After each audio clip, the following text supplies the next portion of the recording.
One aspect to the type of mind control that cults use is thought control.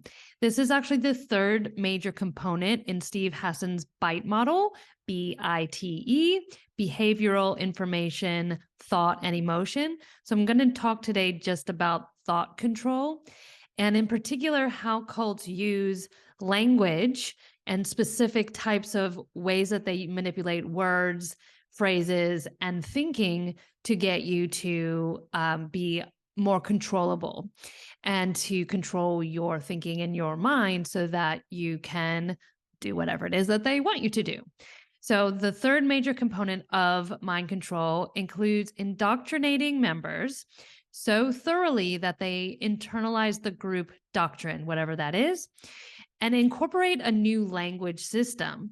And so one way that they do this is by using thought stopping techniques and by keeping your mind centered or absent, keeping you dissociated, keeping you from basically being able to use your critical thinking abilities. So in order to be a good member, a good follower, a good cult member, a person must learn to manipulate their own thought processes. Members need not think for themselves because the doctrine does the thinking for them. So if you are in a group like this for any length of time, you will notice that your thoughts start to sound in your head like the leaders, like the group, like the people around you.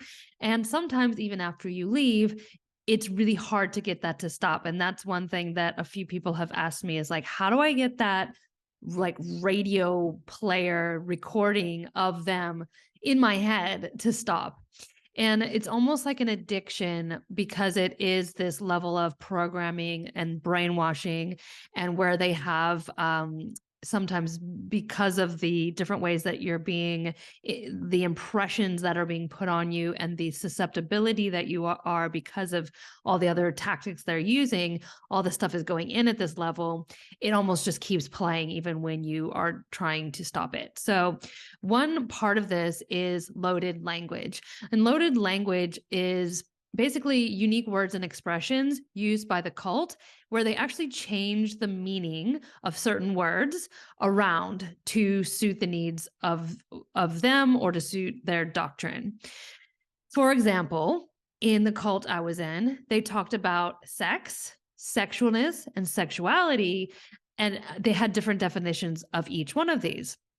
And they were pulled out many years ago, even before I came in, for calling children sexual and saying that they were very sexy. I think then they changed it from sexy to sexual beings, and then they tried to change the definition of that to something like the earth, nurturing, caring, orgasmic, living, breathing, basically like turned on, being just on, full of life. You can see how this might be problematic when applied to children because it begins to normalize the sexualization of kids. So that's one example of loaded language. Newbies and outsiders from the cult don't understand the loaded language because they're the same words, but the meanings have been changed. So newbies will think that they have to study harder or go longer or be in further in order to understand the language. But in reality, loaded language actually helps you to not think and to not understand.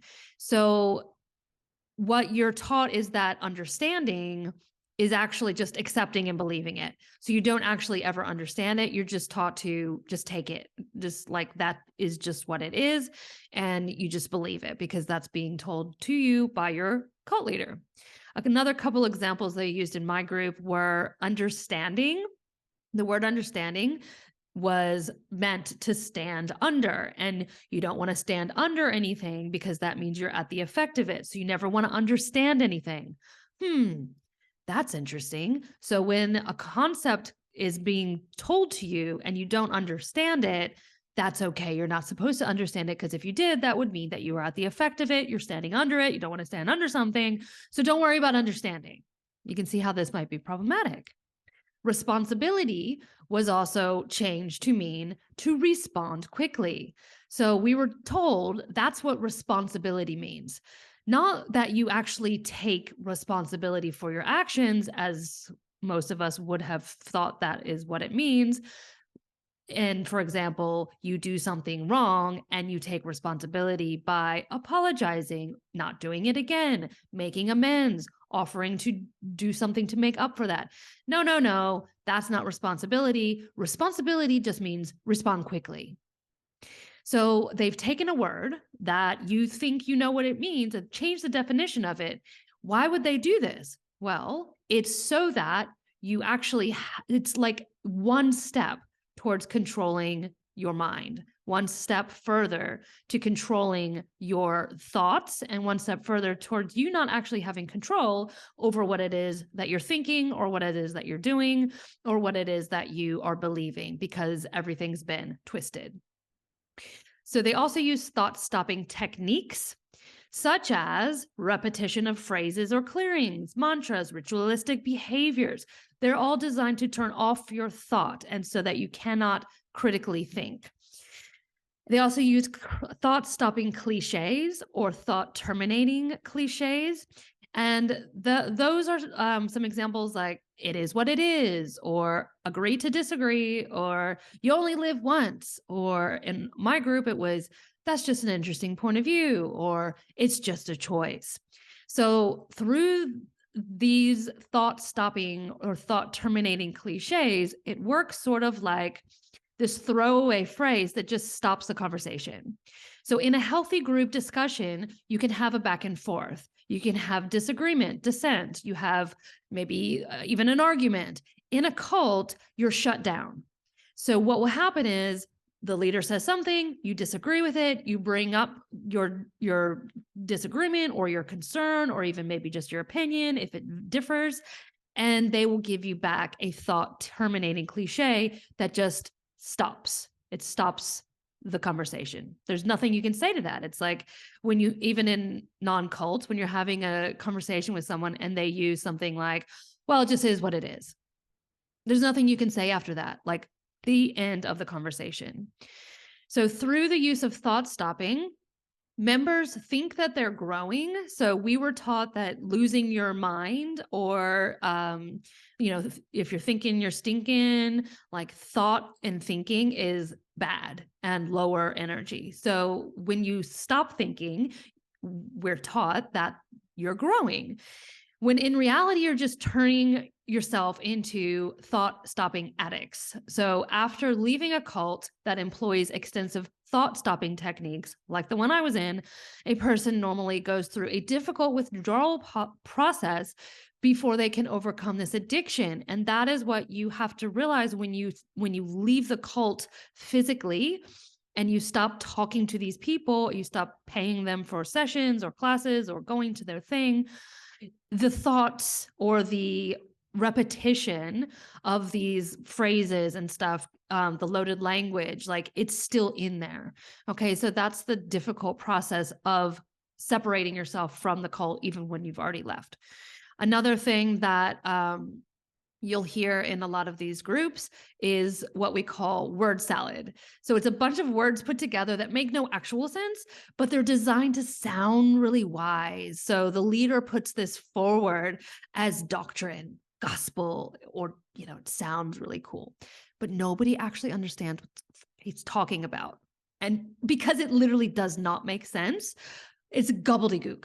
Okay, but it's put out as like a meme or a quote, and it's totally taken out of context. The rest of the world looks at that and just goes like, what language are you speaking?